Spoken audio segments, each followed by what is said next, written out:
వాడు గౌరవనీయులైనటువంటి దోనాతురి జానీ గారు ఈ స్థాయిలో నిలబడి మరి మన ఊరికి ఎంతో మంచి పేరును వారు సంపాదించి పెట్టారు. ఈ రోజున జానీ గారు అన్న, అదేవిధంగా సంజన డెవలపర్స్ అన్న, మన పెద్ద పెద్ద హైవేలు అదేవిధంగా సిటీ రోడ్లలో మనం ఎక్కడ చూసినా కూడా మరి జానీ గారి యొక్క సంజన డెవలపర్స్ మనకు కనిపిస్తూ ఉంటుంది.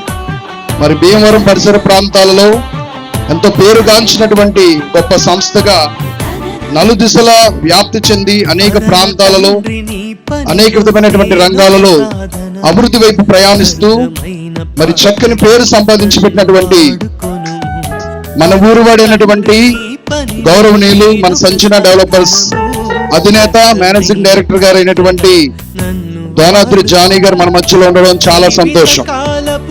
అదేవిధంగా ఈరోజు వారు మన ముందుకు రావడానికి గల కారణము ఏమిటో ఆ విషయాన్ని మరి మీకు తెలియపరచాలని కూడా మేము ఆలోచన చేస్తూ ఉన్నాము.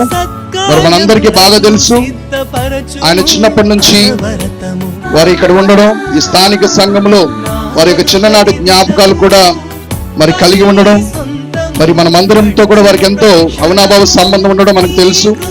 మరి అలాంటి మందిరము శిథిలమైనటువంటి వ్యవస్థలో ఉన్నప్పుడు శిథిలమైపోతుందని వారు ఆ మందిరాన్ని చూసినప్పుడు మరి ఆ మందిరాన్ని మరలా నూతనమైనటువంటి మందిరంగా నిర్మించబోతున్నారు అనే విషయాన్ని మీ అందరికీ తెలియపరుస్తూ సంతోషిస్తూ ఉన్నాం. గట్టిగా చప్పట్లు కొట్టాలి ఒకసారి.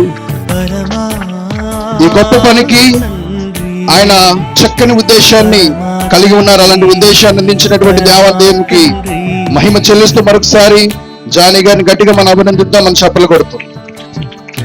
కాబట్టి మరి మనమందరము అనగా సంఘమంతా కూడా జానీ గారిని మనం అభినందించాలి. వారికి జీవితాంతము మనము కృతజ్ఞతాస్తుతులు చెల్లిస్తూ జీవితాంతం కూడా మందిరం తరపున సంఘం తరపున వారిని జ్ఞాపకం చేసుకుంటూ గుర్తుపెట్టుకుంటామని, ఎల్లప్పుడూ వారి కోసము, వారి వ్యాపారాల కోసము, వారి కుటుంబం కొరకు, వారి ప్రయాణాల కొరకు ఎల్లప్పుడూ మేము సదా ప్రార్థన చేస్తూ ఉంటామని తెలియపరుస్తూ వారిని వేదిక మీదకి ఆహ్వానిస్తూ ఉన్నాం.